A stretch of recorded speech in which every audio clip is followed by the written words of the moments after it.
I live in the foothills of the Appalachian Mountains in northeast Georgia.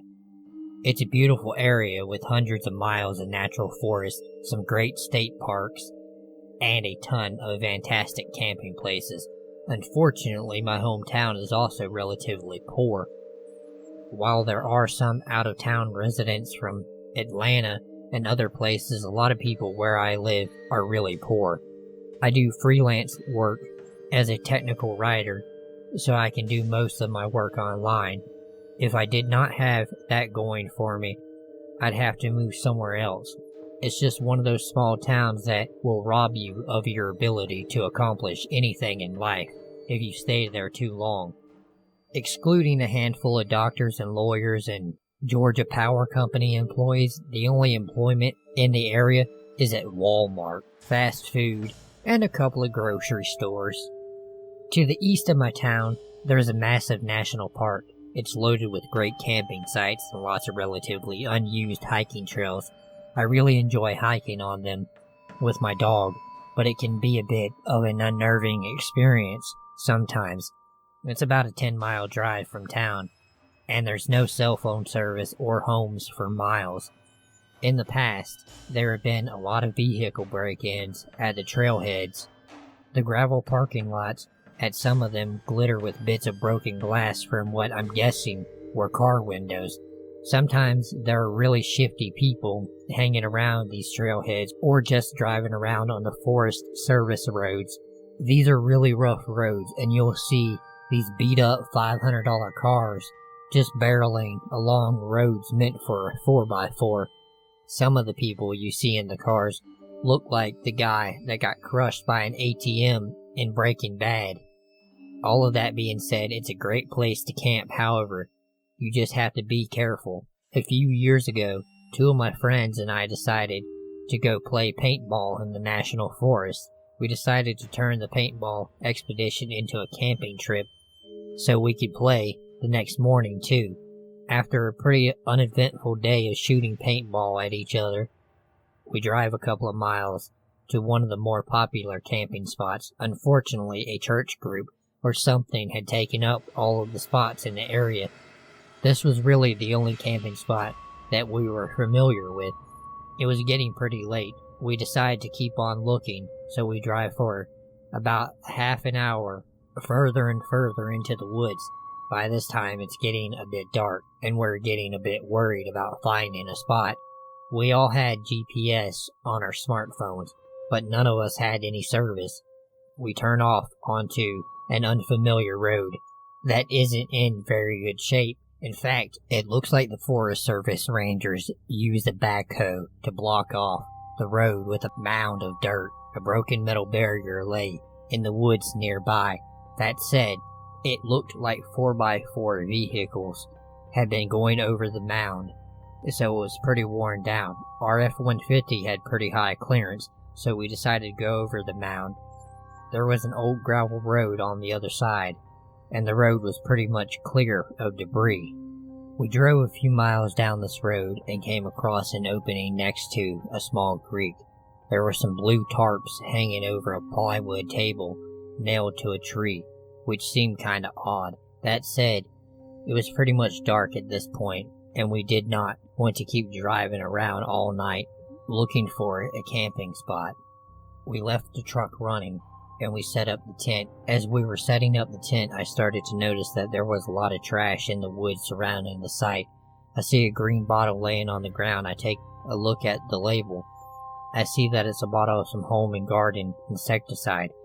I was really tired at the time, and I just thought that someone had been dumping their home garbage out there.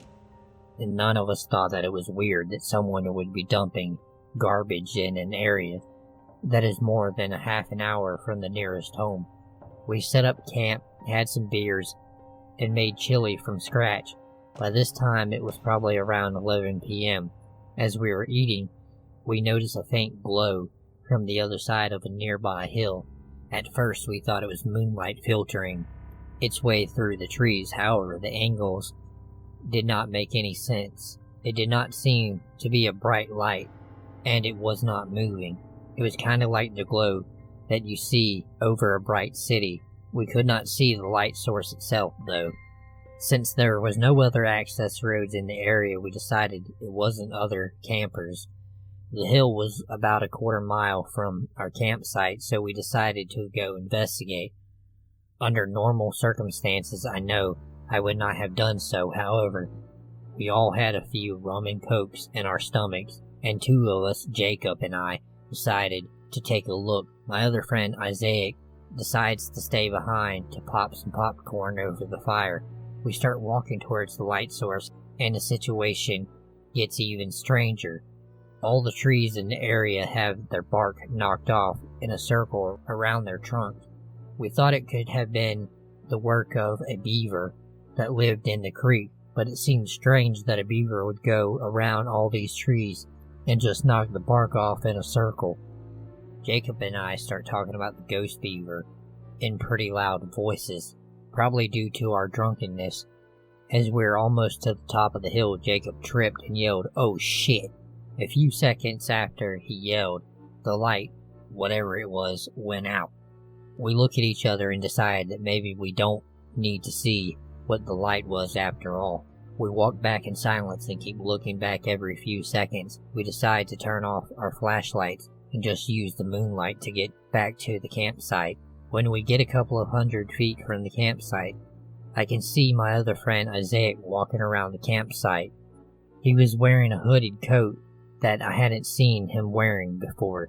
For some reason, he's carrying a paintball gun around in his hand. That seemed a little odd, we said to each other. The fire had started to die down, so we could not see our campsite very well. At this point, we had probably been gone for almost an hour. From the distance, it looked like Isaac was looking for something. He kept walking around the site and was peering in the tent. When we were almost back to the campsite, we saw Isaac walk up the road we came in on. We figured that he was going to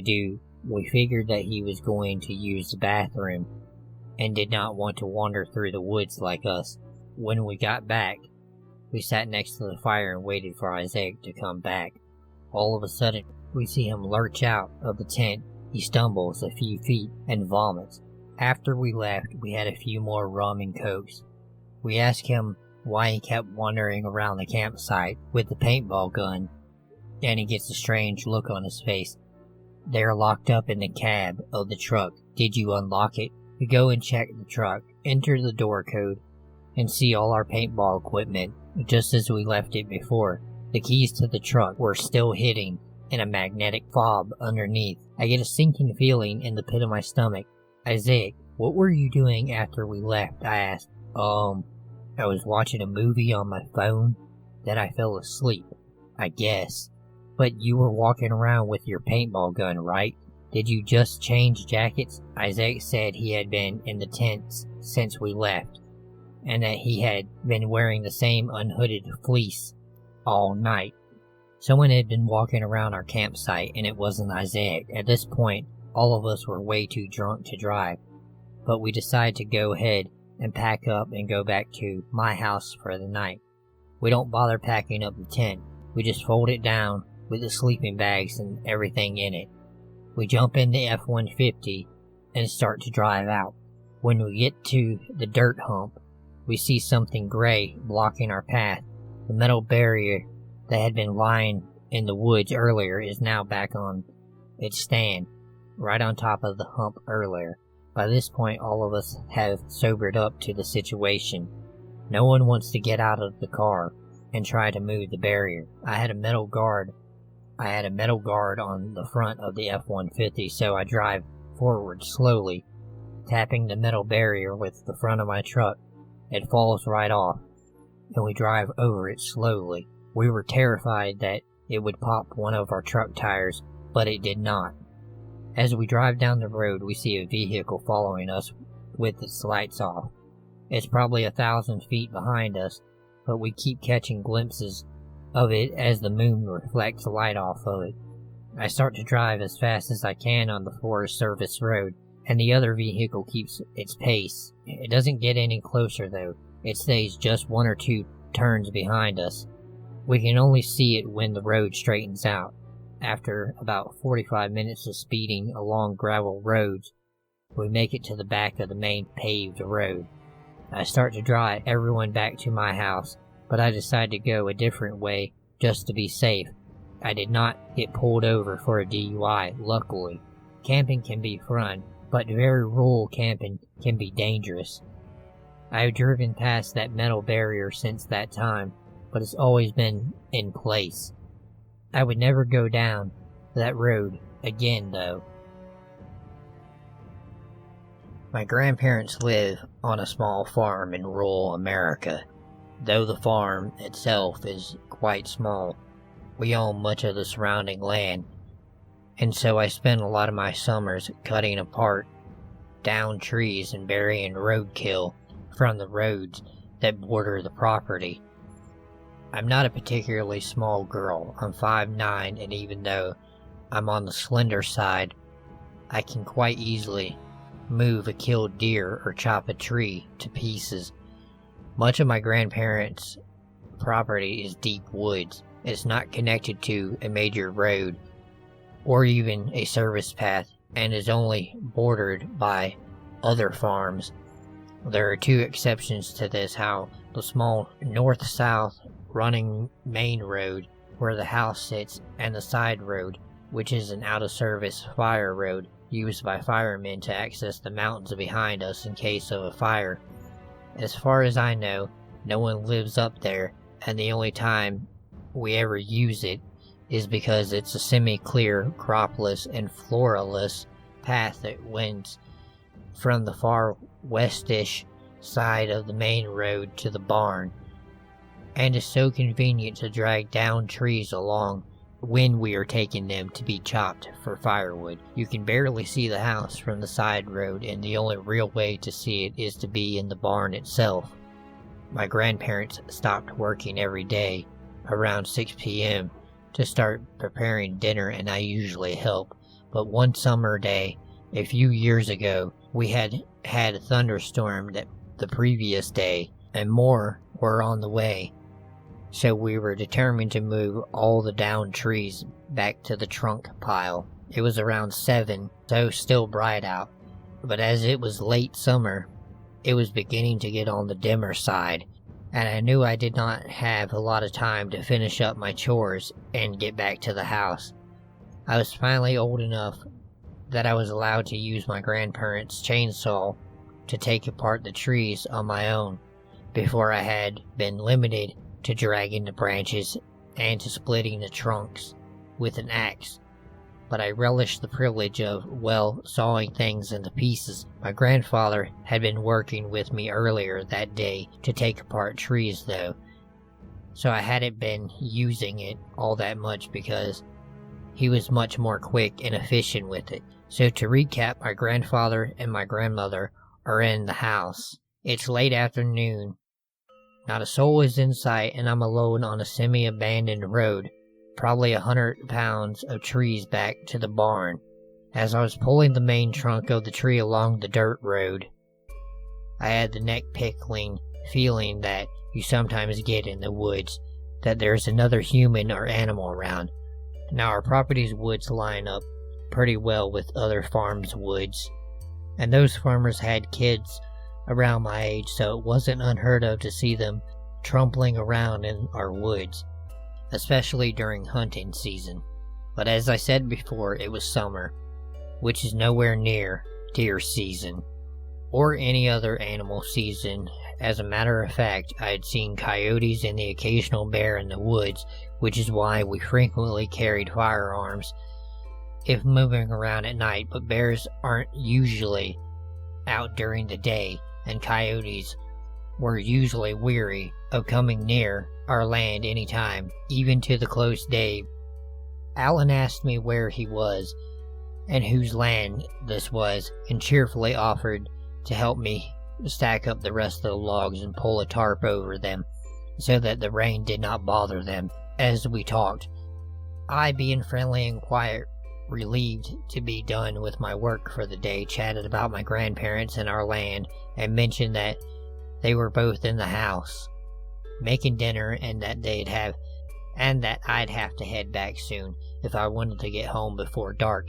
He seemed quite sad about that and said that he was lost and needed to get pointed back towards the trail, and I was more than happy to show him the way back since I no longer had my load. He had saved my ass by returning the chainsaw, and because my personal paths through the woods are quite twisty.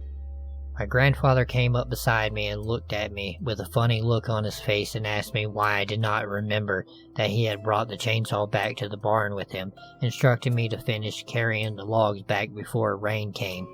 He told me that since there had been flash floods the night before and were scheduled for the upcoming night, that no park ranger of the local park would have let hikers into the area because of how unsafe it was. We turned to look at the place that Alan had been, and the duffel bag and chainsaw, both of which had been left behind. Upon inspection, the chainsaw was indeed not ours. It was the same brand, but far older, and the reddish flakes around the blades were definitely not sawdust. I prayed at the time that it was animal blood, since I do know some people who use chainsaws to take apart dead, rotting deer before burial or to make them more easily salvageable by local animals. But in light of what was inside of his duffel bag, it seemed unlikely. There wasn't anything inside the duffel bag that you'd need for camping. Instead, inside his duffel bag was a trap, several trash bags rolled tightly together, duct tape, condoms, zip ties, and collapsible shovel. My grandfather took the duffel bag to the trash lot the next day, and we both decided that I would never be allowed out of sight of the house again without a rifle, and that we would never say a word of this to my over-anxious grandmother. So, Alan, let's not meet again. I grew up in a town in a relatively rural area part of England. Once upon a time, the whole area had been ancient woodland, but by the time I grew up, their urban sprawl meant that only a few small pockets of woodland remained, entirely surrounded by housing estates. The quickest way to get anywhere from the street I grew up on was to take a footpath that ran from one end of the street around the back of the houses and then through maybe a quarter of a mile wide patch of woodland before you reached the heart of town. It only took a few minutes if you took the most direct path through, but my heart would be racing the whole time. I had to walk through there to get to school or to the shops when my mom sent me to go get groceries, and knowing that my older brothers would tell me that the woods were haunted by ghosts of people who had been hung at the gallows that once stood there. When I was a teenager, I became scared of the woods for a different reason. During the winter months, when it was already dark, when I walked home from school, other kids would sometimes lurk amongst the trees to scare the shit out of the smaller kids, demand what little money they had, or sometimes even their mobile phones. But I'm an adult now, so when I visited my mom in my hometown last winter, the woods no longer held any fear for me. It had snowed probably for the first time in a few years, and my mom, in typical mom fashion, immediately informed her elderly neighbor that her daughter was visiting and would happily take her dog for a walk so that she did not have to risk the icy pavements. The morning after I arrived back there, I found myself walking down the footpath in the woods with a fat, gray around the muzzle, old Labrador in tow. It doesn't often snow in the city I live in. Now I decided to take a recent purchase, a good DSLR camera, out with me to photograph the scenery, the fat old dog, and I wandered around the woods for 20 minutes or so, the dog hobbling a bit in the snow and occasionally making a half-hearted attempt to chase wood pigeons while I snapped photographs of snow-laden branches and the stark black and white landscape. It was quiet early on a Sunday morning, so nobody else was around, and there was very few other footprints in the snow. I was quite enjoying the walk, but I had started to get a bit cold and did not want to exhaust the neighbor's dog too much, so I was just about to head back when I heard something moving quickly through the woods towards us. Someone was heading rapidly down the main path. The dog and I were currently out of view of a path, but only for a few more seconds. I don't really know why it occurred to me to hide, but I did without really thinking about it. I hesitated for a moment and then, mind full of memories of being accosted by hooded teenagers and robbed of my very first brick-like phone, I stepped off of the path and hid among the bushes and trees. The lens of my camera at the time was worth about the same as a month's rent, and I guess I was worried that some opportunistic robber would see it and decide that I was an easy target. The dog hesitated for a moment as I tugged at his lead, but followed into the bushes just in time. I crouched down with a hand on his head, willing him to be still and quiet. As a person came into view of the path just a few feet away, I didn't really get a good look at them, but I saw that it was a man, tall and wearing a dark jacket and red baseball cap, and moving in a hurry. Thankfully, the dog remained quiet, and then the man was gone.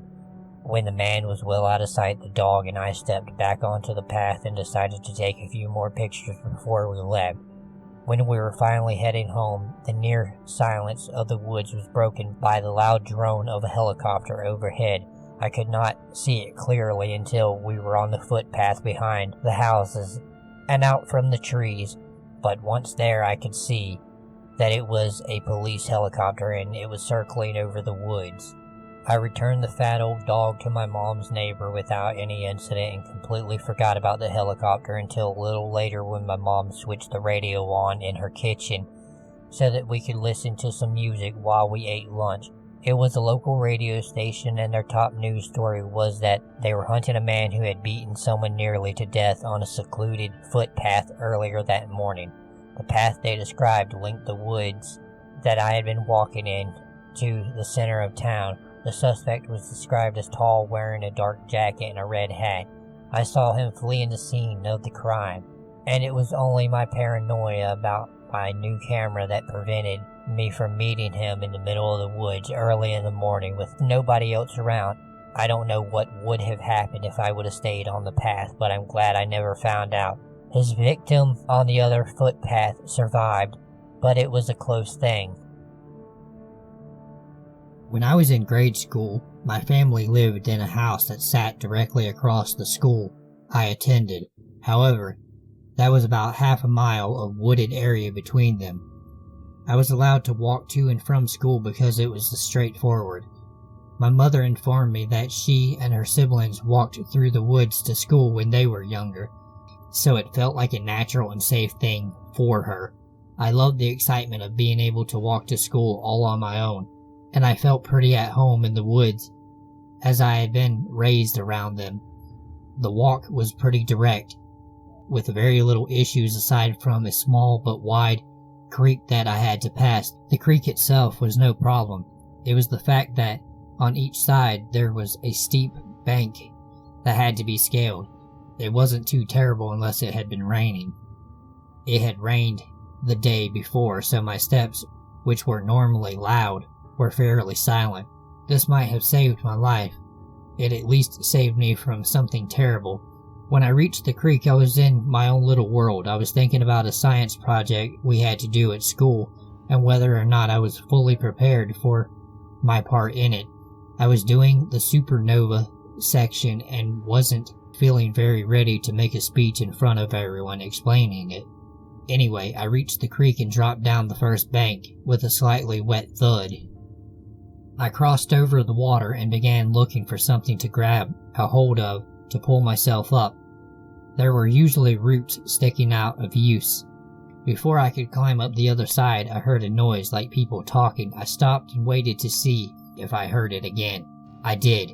I heard a couple of boys talking, getting closer to me.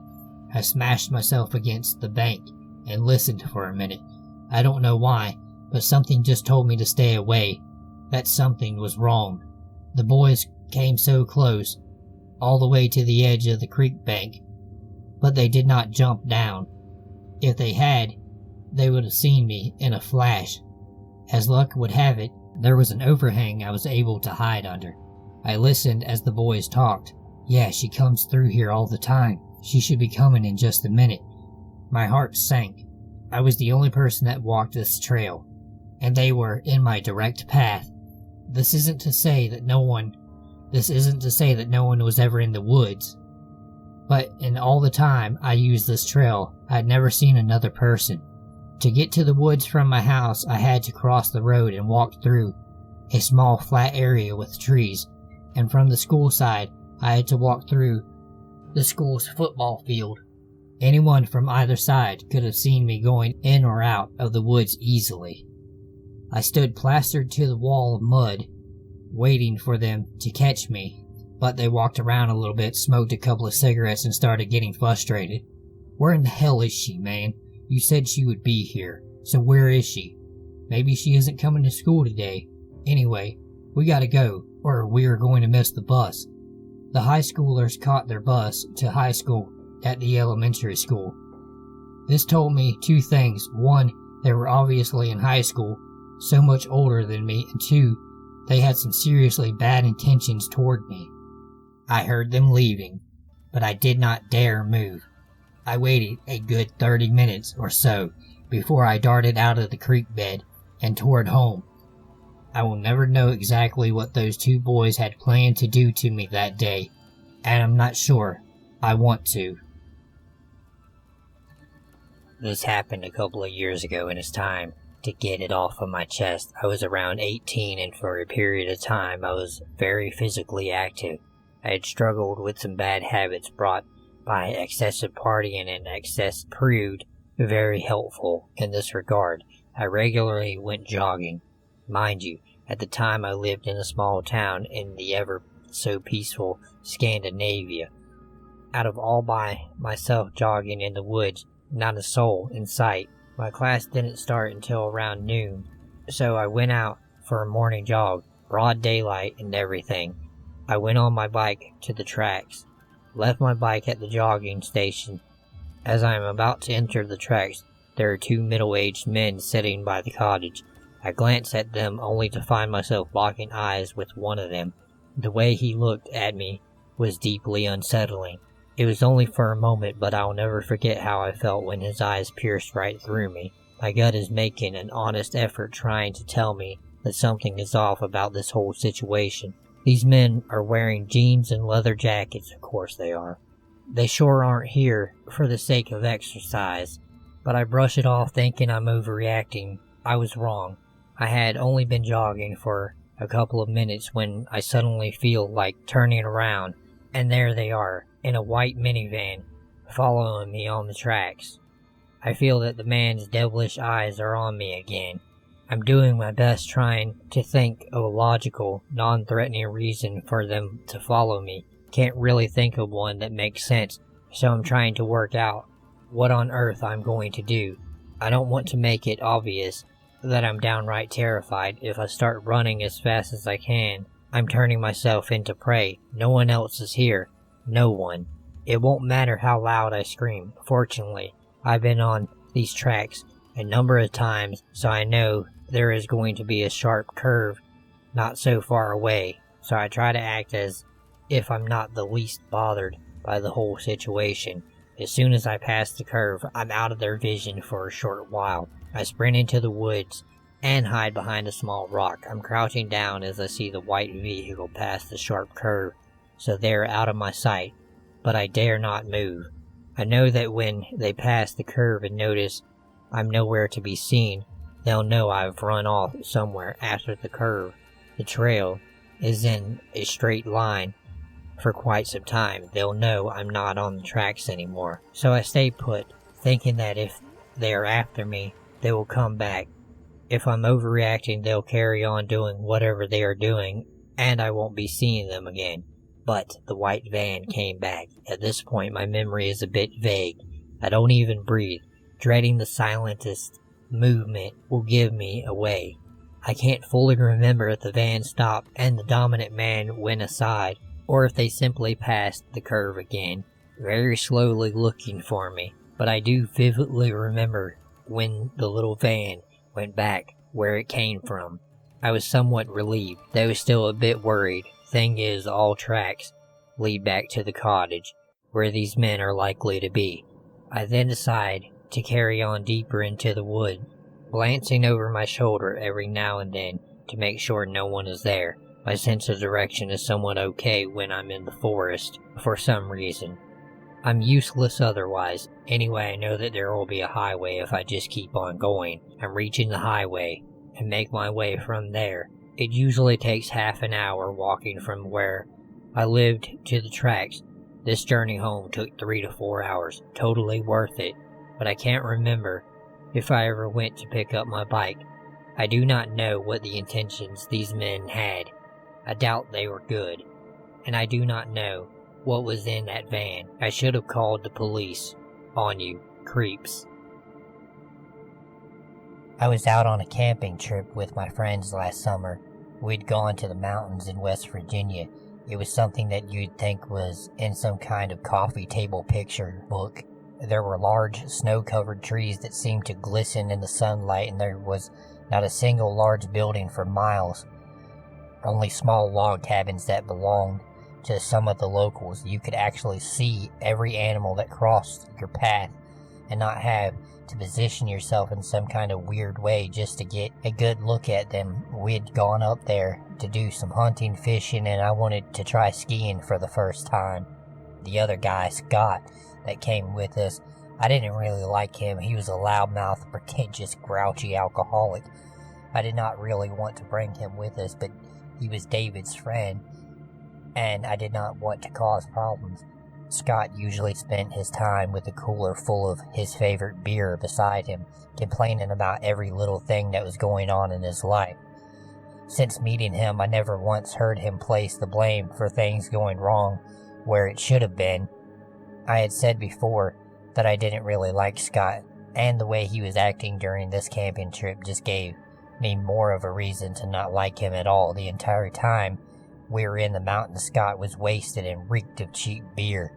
I don't understand how one person could ingest that much alcohol and not die from it. The way he looked at a case of beer was like how I looked at a brand new computer or food. I was honestly just waiting for this trip to end so that I could never have to see that moron ever again.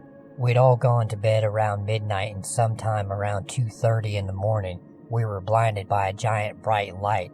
We ran out of our car, and David desperately tried to get the engine to turn over, but it just would not turn over. Suddenly, these tall beings with large black eyes were standing outside of the car. We were panicking, and I literally pissed on myself. Scott pulls out his .22 250 hunting rifle and begins loading it. He points the gun at the window and blows out the back passenger window, killing one of the beings. The other 4 beings reach into the other side of the car and drag Scott out by his throat, slamming him on the ground. The other being goes back around the driver's side and smashes the driver's window and tries to grab David. David gets the car started and we drive off, leaving Scott behind. I look out the back window as we are driving off, and Scott is being lifted up by the light. 2 weeks later, Scott was found lying naked in a rural farm area. The police take him, and he's trying to explain to them what had happened that night. According to Scott, 2 guys in black suits came up to him and told him to keep his mouth shut or else he would regret it. Scott began using heavy drugs instead of drinking and now suffers from severe PTSD after the event. No one believes any of us when we tell the story. We know what we saw that night up there in the mountains. I have never been back to the mountains since then, nor have I been camping. I am just too afraid of what might be lurking up there for its next unsuspecting victim. Let me give you some background information. I am 18 and living in Dagenham. It's quite a busy area, so there's normally not a lot of people around. This particular night, me and my friend Jim were on our way to camp out at the local park. You were never allowed in there past 10 p.m., so we would have to hide from the park police. The park we were staying at was always busy up until about 9 p.m. Then it turns into a ghost field. Anyway, to the story. We had to set out for the park at about 8:30, so by the time we got there, there would not be anyone to grass us up. We arrived and everything went according to plan. We had the tent, snacks, portable DVD player, Pokemon Go at the ready. It was perfect. 10 p.m. came and we heard the park police shutting down the gates. They are quite loud, so it's always easy to hear the gates creak. Once we were sure the police left, we decided to whip out our phones and play some Pokemon Go. There was a Pokestop in the park, and I had a lure model to use. We had been playing for about half an hour when we heard a long bang come from the gate, like someone had ran into it. Dagenham's known for its drunks, so we shook it off as nothing. We went back to the tent, watched a couple of action films, and went to sleep. Not even an hour into sleep, and I woke up with a horrible sense of dread, like someone was watching me. All my senses were heightened. Something wasn't right. I hear some crouching coming from behind the tent. I thought it must have been a fox until I heard it, or should I say, them speak. I managed to make out the words, "They're gonna hear us. Keep your damn mouth shut." I quietly but violently shook Jim to wake up and told him what I had heard. I needed to make sure I wasn't crazy, so I made him listen. While listening, his face turned white. The fear spread across his face. He grabbed my arm hard and whispered, "We need to make a run for it. Just trust me." I did not hesitate. We're athletic people, so running isn't a problem. We slowly unzipped the tent, and with one big breath, made a mad dash for the gate. We heard pounding footsteps and heavy breathing behind us as a guy shouting in a horrible, musky voice, "Oi, slow down. We just want to play with you." And both the guys started laughing madly. Like seriously, it was a messed up laugh. We made it to the fence and leaped over it with ease. The rest was just a mad dash to my house, which was around the corner. We made it back, slammed the door, ran up to my room, and peeked out of the bedroom window. We saw both guys sprint past the house, both holding something metallic. It was hard to see, as it was pitch black due to the street lamp being out. At that moment, I turned to Jim and asked why he looked terrified. He then went on to explain what he heard the guy say. "You grab the small one, and the large one's mine. The bigger they are, the bigger the challenge." That terrified me. We went back to the tent the next morning and found all of our stuff destroyed. Tent was slashed, portable DVD player was snapped in half, and all of our food was thrown all over the place. We never told anyone. I think we were too proud to say we ran away.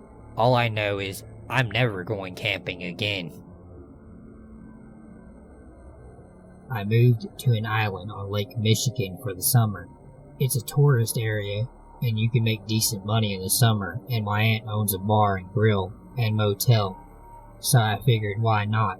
I just went through a breakup after a 6-year relationship, and I have been battling issues with depression and anxiety for over a year now, so I figured this would be a nice change of scenery. I am staying with my older cousin at a cabin her mom owns approximately 1.5 miles away from where we both work. We are both women.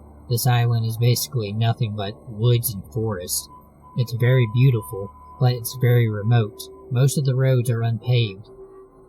There is only one street light on the main road. At night, it is pitch black. Our cabin is smack dab in the middle of the woods. I don't have a car with me on the island. I just bike to wherever I want or need to go. One night I worked the closing shift as a server at my aunt's restaurant. I finished closing up the restaurant and said goodbye to my aunt's partner, who was still in the kitchen. I left through the side door of the kitchen and started biking down the main road. On my route to and from work, I pass a bar where the locals like to hang out. Some tourists go there too, of course, as they go everywhere. But that bar is like Cheers to the islanders. Keep in mind that this is the only paved road on the entire island and the only road with street lights. It was dark out. I only had my little bike headlight to guide me once I got off the main road. Anyway, I'm riding past the local hangout bar like I always do when some guy outside the bar says hi to me. This isn't uncommon. It's a small island and people say hi to everyone around here. I smile and say hi back without really looking at him. I'm still in a polite server mode. I'm a little further down the road when this truck comes up behind me on the road. I'm riding on the right shoulder of the road, and instead of going around me, the truck stays behind me. But we were coming up to an intersection, so I figured that was why. We get to the intersection. I turn left, leading me onto an unpaved gravel road in the pitch black. The truck turns behind me and continues following me. I figure, okay, there's some houses on this road. Maybe this is where he stays. We all pass the houses on that road, with him still hot on my tail. Now we're in the deep woods. As we continue into the deep roads, he starts following closer and closer behind me until I can feel the heat of his truck on my back. I get to a curve in the road. After the curve leads to the road my cabin is on. I don't want to go down that road because my road is a dead end, with my cabin being the dead end, and I don't want this truck person to know where I am living. So instead of going around the curve, I lean to the side and let myself fall off my bike and into the ditch in the woods. Luckily the truck keeps on going. Luckily the truck keeps going around the curve. I sigh with relief and think I'm safe. I lay in the ditch for a few minutes trying to get my heart rate to go back to normal. Then I see headlights coming, the same headlights that had been following me. My bike is still laying on the side of the road, and the driver knows I'm still here. They stop next to my bike at the curb. A guy leans out the window and shouts, "Next time you'll look at me when I say hi to you, you fucking bitch." He then speeds off down the road, spraying gravel everywhere. I'm crying at this point, and just lay in the ditch quietly sobbing. Finally, after a good amount of time, without this crazy guy returning, I get back on my bike and head home. I am so thankful all he did was yell at me, and did not get out of his car and come after me. Random guy from the bar, let's not meet again. I was recruited by an agency when I was in college, around the age of 19. I never had an interest in it prior to the agency offer, so I was an industry novice but accepted the opportunity due to the earning potential. I have since retired from the industry and seriously wised up. When I first began, all of my photo shoots, fashion shows, and promo events were coordinated through my agency. I will admit I was naive at the time and had little to no background on the industry.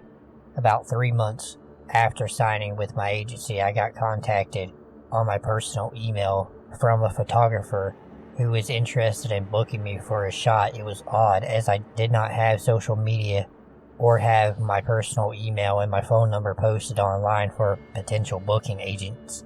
However, I shrugged it off. Everything up until the point was all agency based. The photographer was interested in building his portfolio and was offering $100 an hour for a high fashion nature shoot. I was new myself and also looking to build my portfolio and make some extra money for only 2 hours of work. Because of that, I agreed to book the shot without the knowledge of my agency, as I did not want to sacrifice the 15% agency fee that they'd take. The shoot was scheduled at a nature reserve about 30 minutes from my university. Due to the nature of the shoot, the photographer was able to provide wardrobe, but not hair and makeup services. I was sent images of the wardrobe beforehand and approved based on the modesty of the apparel. When I arrived at the shoot, the photographer met me to show me the location he wanted to shoot at. No immediate red flags went off because it was more scenic off of the trails. His camera, wardrobe bag, and a few reflectors were brought along with us. I followed the photographer into the woods, and the further we trekked off the trails, the more nervous I became. About 20 minutes into our trek through the woods, the photographer decided to set up camp at a woodsy, remote location. He took out the wardrobes and expected me to change right there in front of him. The wardrobe looked nothing like the photos he had sent me. This hardcore bondage apparel. In addition to this, his behavior was odd. I could not exactly identify what it was about him that made me feel uneasy, but my gut was telling me that something wasn't right. The first red flag was the absence of his assistant and how unprofessional he seemed. After about 10 minutes of arguing about changing in front of him, he finally gave in and walked deeper into the forest to let me change. I honestly had no intentions of shooting in that attire, but I needed to get him to leave due to the aggressive tone he began taking. I heard him cussing and grunting under his breath as he walked a ways into the woods to give me privacy. At that point, I left with haste, dropped the money and wardrobe, and ran through the woods to my car. When I finally made it to my car, I could hear him running and yelling at me. I tore ass out of the nature reserve and did not look back. About 10 minutes later, I got a text that consisted of a number of nonsensical numeric characters and one that simply said LOL. When I got home, I saw one final text from him.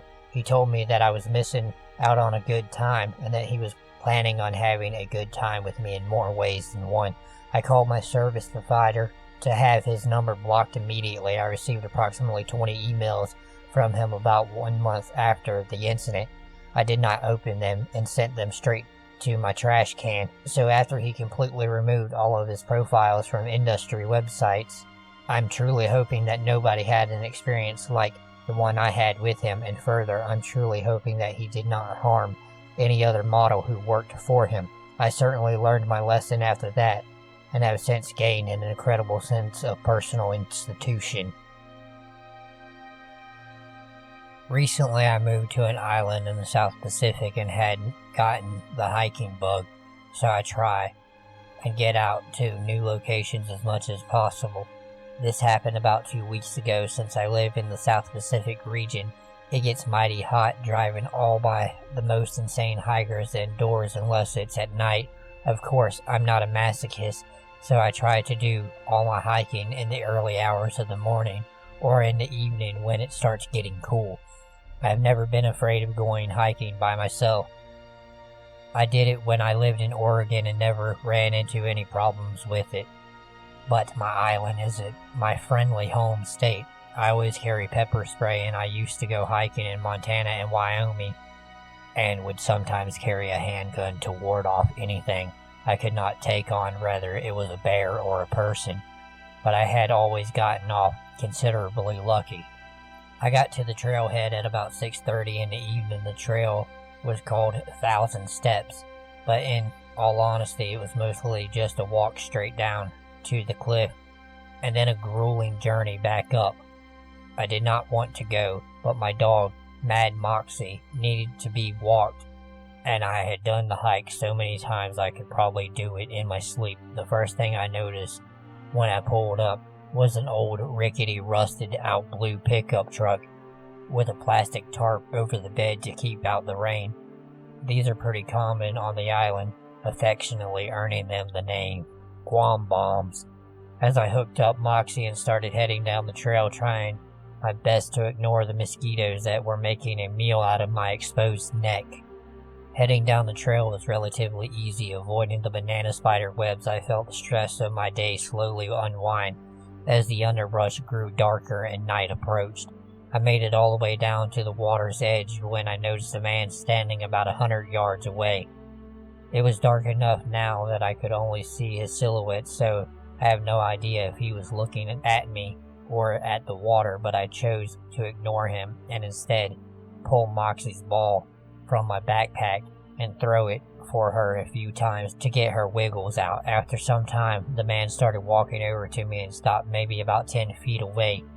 Now, I'm a fairly tiny woman. I'm 23 years old and I stand about 5'6", and this guy was just a couple of inches taller than me, but most of the locals were on the smaller side. But something about him just felt weird. Evening, I greeted as he nodded and looked down at Moxie, who had just returned from running after her ball. I swooped down to pet her now sweaty head as the man kept his eyes trained on my dog. "Can I help you, sir?" "Pretty dog," he responded mildly. "You are alone." "I have my dog," I said lamely, trying to sound braver than I was feeling. "I'm never alone." I tried to emphasize on the fact that I had a dog with me, but the man seemed unfazed by my statement. "Oh, have a good night." With that, he turned around and started walking back towards the trailhead. I watched the shadow disappear into the trees and waited for about half an hour before I too started walking back towards the path, my mind on high alert as Moxie pulled me through the trees and up the cliffside.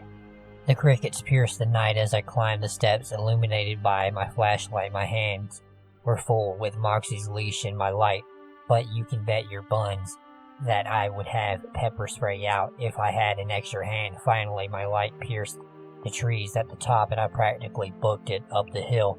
When I got to the top, I nearly shat myself. The rusted blue pickup was sitting in the parking lot still, but the passenger side door was practically touching my car's driver's side. Inside the car, I could faintly see two men sitting in the cab, and I could feel them watching me. Slowly, I approached my car, walking as far over to the passenger side as I could, and kept Moxie with me as close as I opened the door and crawled over to the driver's side.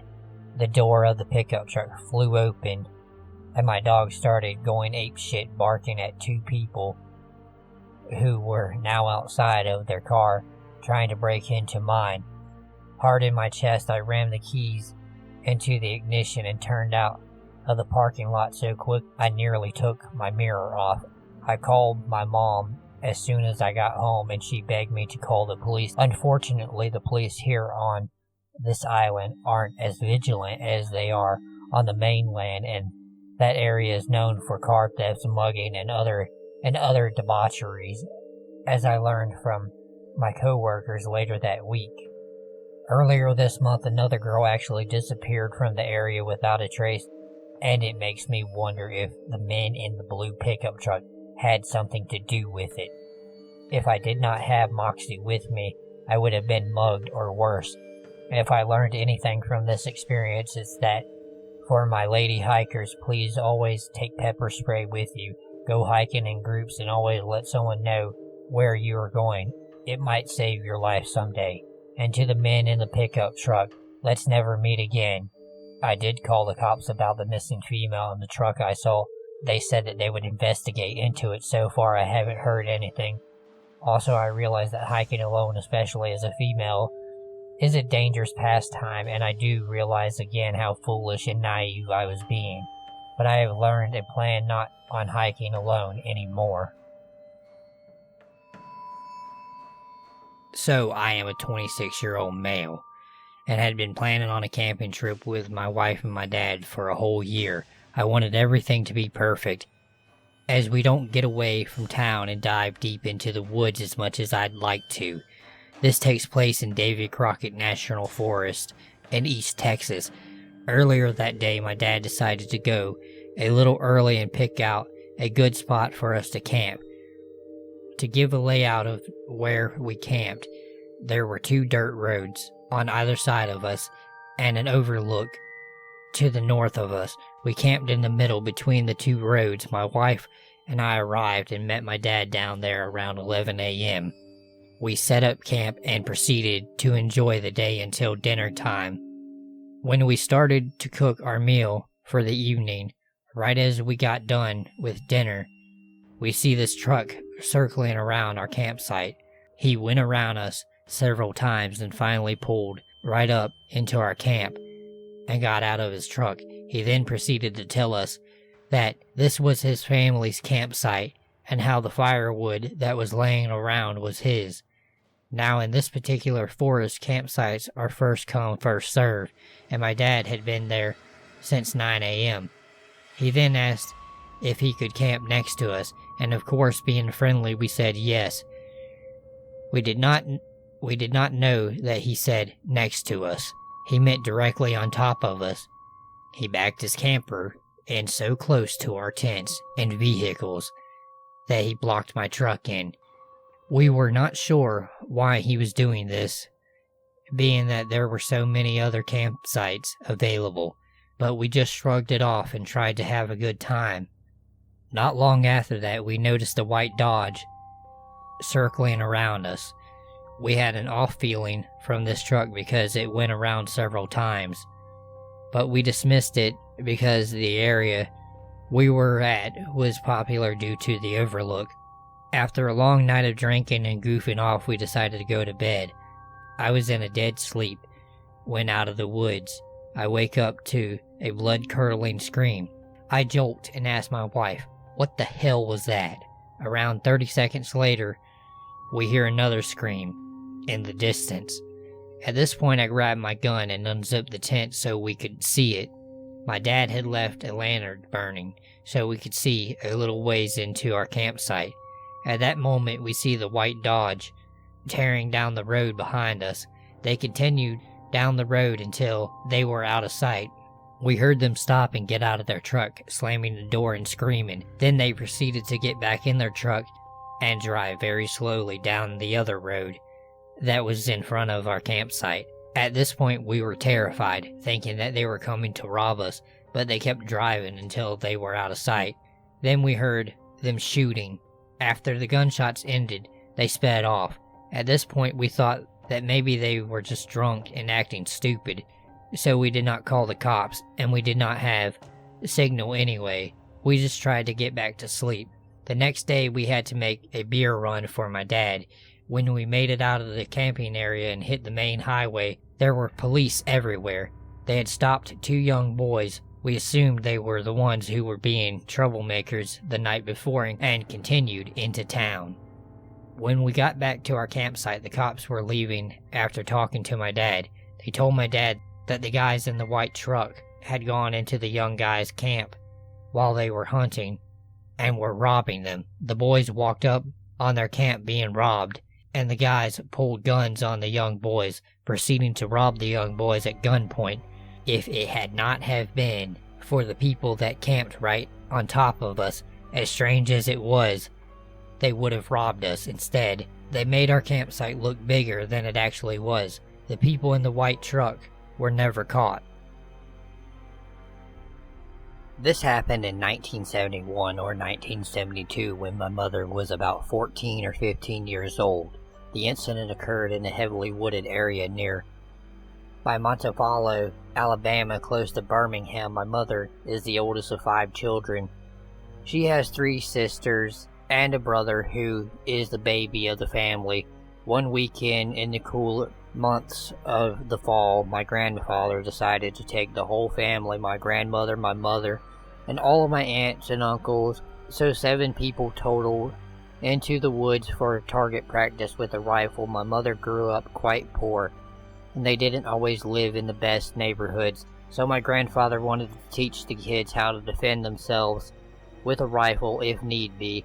Like I said, it was later in the fall, so the trees were bare and there were lots of leaves on the ground. The wooded area was just off a dirt road, so there was a fairly rural area they were in.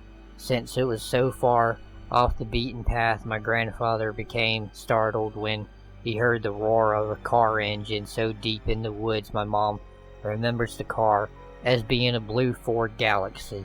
Despite the fact that my grandfather had a gun, he totally freaked out and told my grandma and the kids to hide under a pile of leaves in the woods. The man in the driver's seat got out, dragged a woman's body out of the car, and just dumped her there in the woods and drove away. After my grandfather was sure that the man had gone, everyone came out of hiding, and the woman sat up and stared them straight in the face. My grandfather asked the woman if she needed help. She said no, she would be fine. She didn't seem to be injured and obviously didn't want help. She hadn't put up a fight with the man when he was dragging her out of the car, so my grandfather cut the shooting lesson short and decided to rush the kids home to safety. While on the trail back to the dirt road where my grandfather had parked their car, they passed the man in the blue Ford Galaxy driving out of the woods. My mom looked over and noticed that he had a huge machete laying across the front seats right beside him.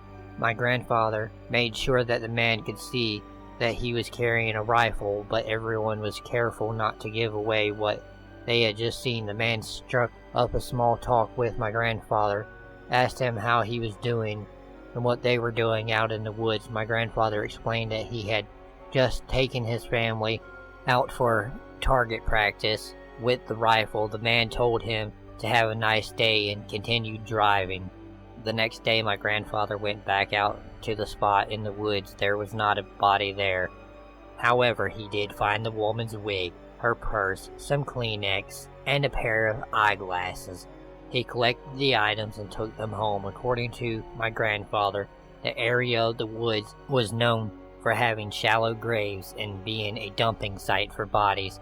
My mother became hysterical when he walked in the door carrying that stuff.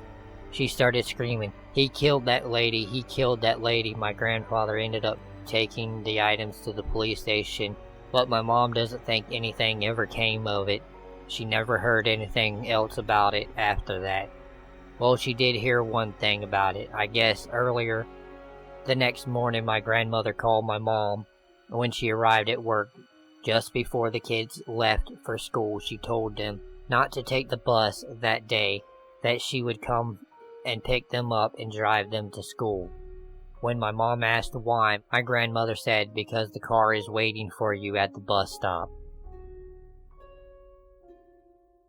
So my family owns a cabin on a small lake in New Hampshire. We go there every summer. It's basically our home away from home. There are other houses on the lake, quite a few near us. Beyond that, it's a pretty rural area. Miles of woods stretch beyond the lake houses, so there's really no reason to be in the area unless you were hunting, own a lake house, or were visiting the lake for whatever reason. So one night, maybe 6 years ago, it was late, probably around midnight, my ex and I were laying in bed, chatting about whatever. All of a sudden, we hear footsteps outside the window. The window lays only about halfway up on the wall to the side of the bed, and is situated so that it opens right at the bottom of the bed where our feet are. The ground around the house is covered in a layer of pine needles that dropped from above, so it's pretty hard to walk quietly, but the footsteps sounded like whatever was making them were trying their best to not be heard. They sounded relatively close, but we rationalized to ourselves that they were probably made from some sort of animal. A couple of minutes go by and we hear them again, except this time they seemed closer. They seemed to be right outside the window, still trying to move quietly. At this point, the two of us are starting to get a little freaked out. To our mutual horror, we look down and see a hand slowly coming through the window. Obviously, we scream and wake the house up, and my parents come running out of their adjacent room. We tell them what happened, and my father rationalizes it as the event being a figment of our imaginations. To this day, I don't know if he was right. The weird thing is that both my ex and I saw the same thing. So how could it be our imaginations? To this day, I feel uneasy staying in that room, and I always make sure to shut the window before going to bed. This happened a few nights ago. I'm a 25-year-old female, 15 pounds, and I was out with my thoroughbred, Shane, doing fitness work on the cross-country course, and we were getting ready to head in from an evening of hard work. It wasn't dark, but was slowly getting there, prompting me to head in for the day. As we were walking around the area we had been working, my horse started refusing to go near a patch of woods. We had gone by it several times that evening, so I urged him forward to investigate. It was then that I heard what I believed to be a human voice. I realized somebody had been watching us the entire time. This property is on 700 acres, and this section was nowhere near a road, so this person had very intentionally made their way very close to where a rider could potentially be. I did not want to startle the horse, so I calmly turned him around and began a fast walk around that patch of woods, giving it a very wide berth, heading straight back to the main barn. As I got to the middle of the field, however, Shane halted, and although by then it was almost dark, I realized something. There were people in the woods across the field in front of me too, which is where my safest exit was located. So now I have somebody in the woods 50 yards or so behind me, and what sounded like multiple people in the woods 50 yards or so in front of me. I briefly considered taking the other exit route, but as I mentioned before, This was very far off the road, so my immediate thought process was that they did not walk there. Yeah, Shane and I could have beat them to the gate, but if they had a vehicle or some sort, they could have caught up as I was opening it.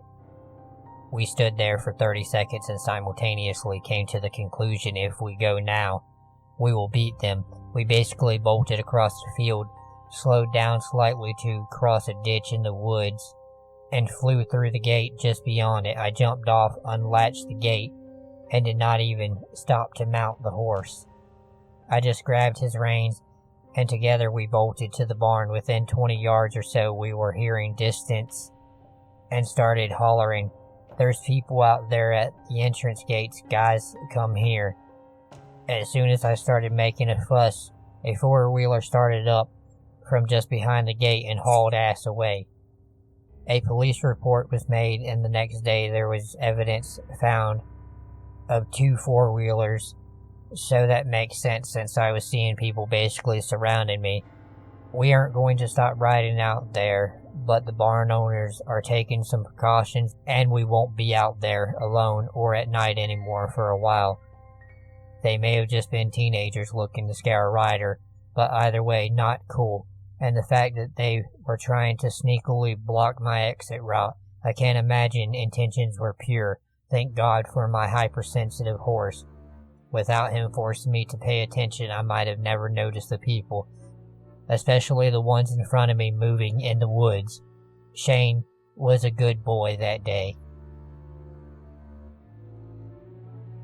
So this is the story of a bunch of dumb teenagers who were tormented in the deep woods. A long back story, but worth it. I was an 18-year-old high school senior and was about 3/4 of the way through the year. I had moved that year and switched to a school about 30 minutes away from where I used to go. I stayed in touch with a few people from my old school and got invited to go camping with a few of them over Memorial Weekend, which basically meant getting drunk as hell in the forest. I invited 2 girls and 1 guy from my new school to come hang out for a night and meet them in the closest town from the campsite, about 40 minutes away. The guy, Jeremy, hopped in my car and the girls followed me up, and we got to the campsite without incident. This campsite was 30 minutes away from any human signs of life outside of a shitty dirt road. The night started off fine with everyone getting completely trashed and me beating one of the girls I brought named Sarah at beer pong. And she was very drunk and all over me. I guess to the 18-year-old version of me, that night could not have been going better at that point. At about 12:30, things started to die down as half of us had already puked and were headed in for the night, and I was much too drunk to even try and mess with Sarah. A lot of the night is still a blur, but I remember climbing into a tent, and there were 5 of us in it, 3 guys and 2 girls. At around 2:30 a.m., I was awakened by the sound of a shotgun. I was very drunk and had a hard time processing anything. But in my drunken state, I figured it was one of the people I was camping with being an ass. One of the guys, Brent, had stayed sober the entire night and had brought his shotgun up with him, so I figured it was him being a prick to everyone who was drunk. I checked my phone and go back to sleep. I fell asleep in what I think was around 3 a.m. I was awoken by someone bawling their eyes out, and I am still having a hard time processing anything. About 5 minutes later, I realize it's Brent, and I stumble out of my tent, followed by Jeremy, and I walk up and see Brent is bleeding profusely from his nose and mouth. I run over to him, stumbling the entire time. I am then hit in the head with a rock and knocked unconscious. Everything from this point forward is from Jeremy's point of view. Jeremy, to this day, is my best friend and has told me his vision of the story many times. He says I passed out by a tree and a large man lunges out and smashes my face with a rock. After hitting me, the man lunges at Jeremy and tackles him straight on his ass. Jeremy at the time was 5'8", 140 pounds, and describes the man as at least 6'4", 280 pounds. Jeremy is being choked to death by this wooden monster of a man, and he hears another gunshot from a pistol. Sarah had managed to find a pistol Brent had also brought with him and fired a shot, missing the man by a large amount. But it managed to startle him and he sprinted off into the woods. Jeremy drove me and Brent to the hospital. I had 3 broken teeth and a severe concussion, and Brent had part of his tongue mutilated with a knife and a broken nose. Brent has never talked to me or any of my friends from that trip about what exactly happened when he was outright alone with the man and refused to give the police much of a description. The man was never caught, and I have never been in the deep forest again. So cozy woodlands, man, let's not meet ever again. I'm originally from a major city in southern Ohio, and outside of the town, there are a number of smaller townships. One of these is known as the more country bumpkin redneck grit part of town. It's not even the same county, but it is part of the general area my city is in. In the woods there's this legend of Hell's Church, supposedly an old church that burned down where Satanists do rituals now, or a Satanist church that burned down by a ritual.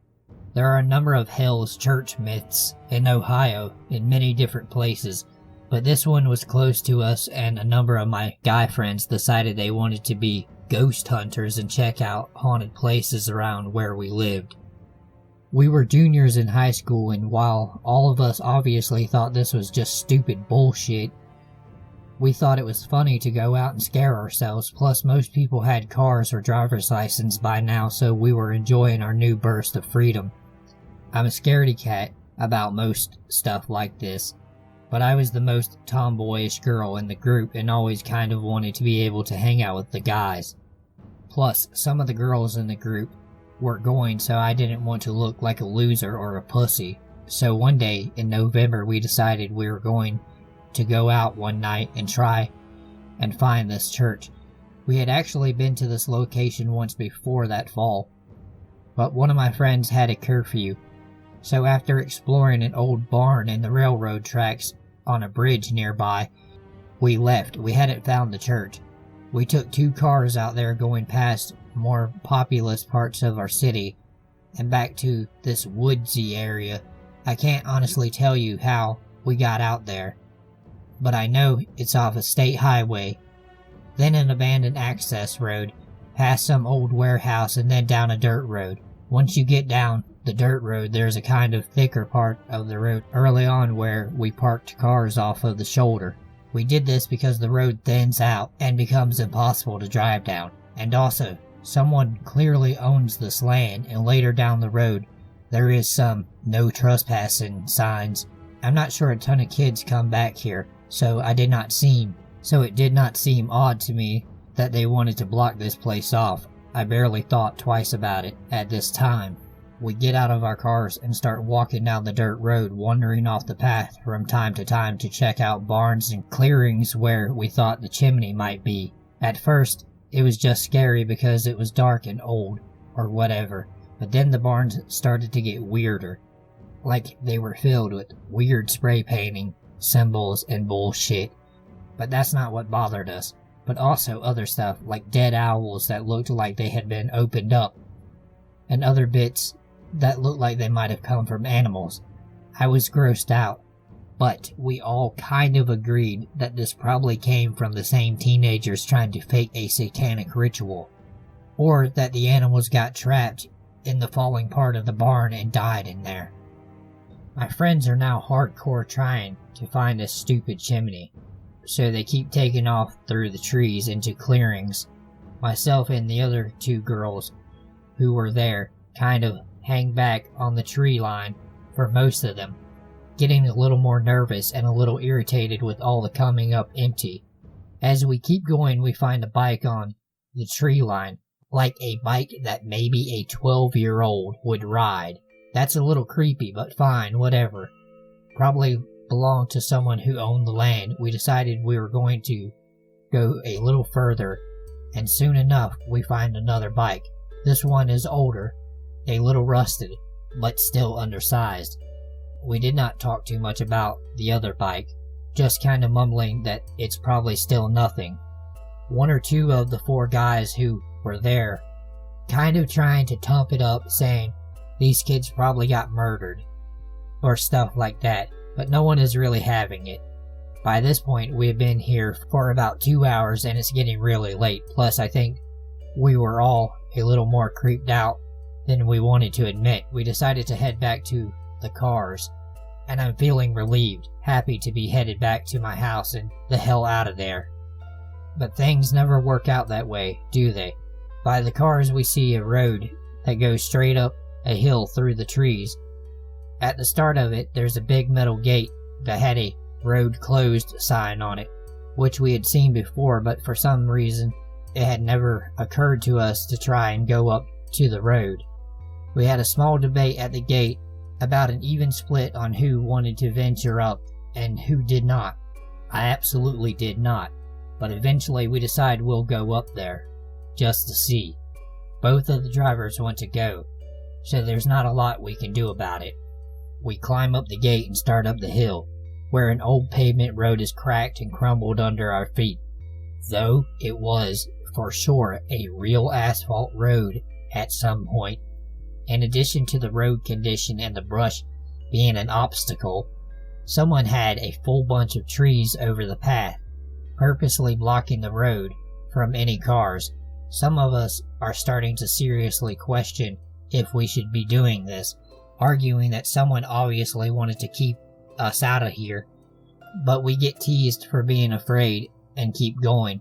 I could not see where the road would end because it was so dark and the tree made it hard to see. Plus the road was super steep, so all you could really see was up, with the little moonlight peeking through the trees. All of a sudden, we reach the end. The trees just open up, and we have come off the incline to a flat field, and holy shit, what a sight it was. It's the flat field with tall prairie grass on either side. The path we are on splits the large clearing we are in down the center and leads through the grass. Two look like they are farmhouses and one varnish building, and while they may have been painted at one point, it looked like they had been mostly weathered and stripped by time. I see this and I am done. I want to leave. But of course, some of my friends say that we have to check out these buildings. At this point, I finally put down my foot, as do the other two girls and one of our guy friends, who decided this is enough for him. So the three guys who want to go to the buildings tell us just to wait there. While we don't want to be in this field out in the open, we decide we can't just leave them. At this point, we have turned off our flashlights because the moonlight is so strong. The three of them take off down the little path, and the four of us who remain stand together, bitching about how stupid our friends are and making small talk. None of us say it, but we are all looking to the grass every now and then, worried something is going to jump out. It's just so creepy, this abandoned little settlement. It feels like our friends are gone forever. We see them get to a building and go inside. We can see the flicker of their flashlights in the windows, and I just remember feeling so tense it was like watching a horror movie in real life. After maybe 10 minutes, we see our guy friend coming towards us, lightly jogging, looking afraid for the first time all night.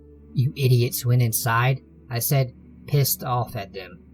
One of my friends just looks at us, and I'll never forget it. It was full of bikes, just bikes, chained to the walls. We did not believe them, kept waiting for them to say they were kidding, but they insisted, said it was like they were just storing a bunch of bikes there, most of them smaller. They looked afraid. As much as I didn't want to believe them, I did. They are not the type of guys to pull a prank for this long. By then, we all agree we need to get the hell out of there. And we start down the hill, hurrying the best we can. All of a sudden, about halfway down the field, we can see a car's headlights down the hill about where our cars are. We see them pass slowly, and we know that someone is down there looking for us. Because it's so far off the beaten path, we figure it's one of two things: the cops, and we are going to be screwed for trespassing, the people who own this land or these houses or something, and they are going to A, call the cops, or B, murder us. We know that the road isn't that long, so they'll be turning around, circling back soon enough because our cars are there. They'll probably wait for us.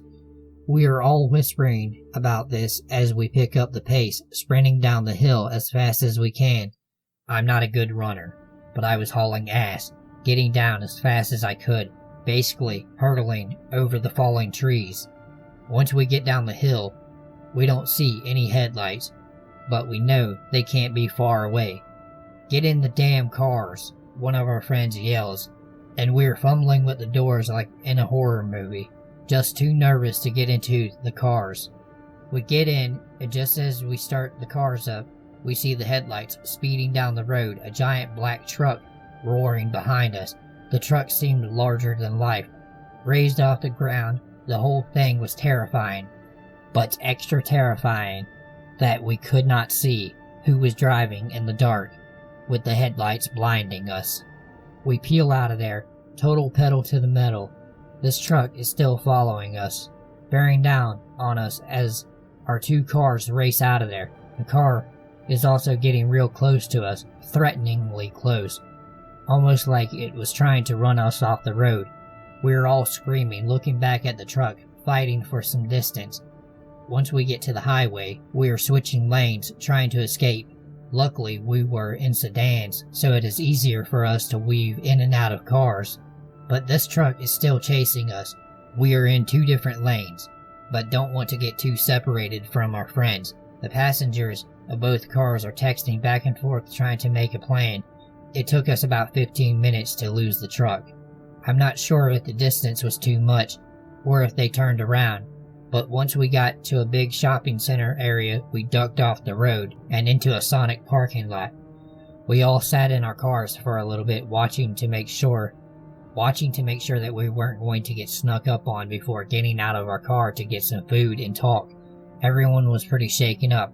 It took us a while to settle down enough to head home. As much as we talked it over, we just could not figure out what had happened. Eventually, we all went home during what was a pretty silent car ride, exhaustion and lingering fear taking over. We did not talk about it again for a long time, and we never called the police, which honestly, as an adult now, I feel like we should have. I don't think about it often, only during the fall, really. But when I do think about it, I ask myself, who chased us? Why was the town abandoned? Who owned those bikes? And where are they now? Alright, if you enjoyed the video, go ahead, like, share, subscribe. Thank you for watching.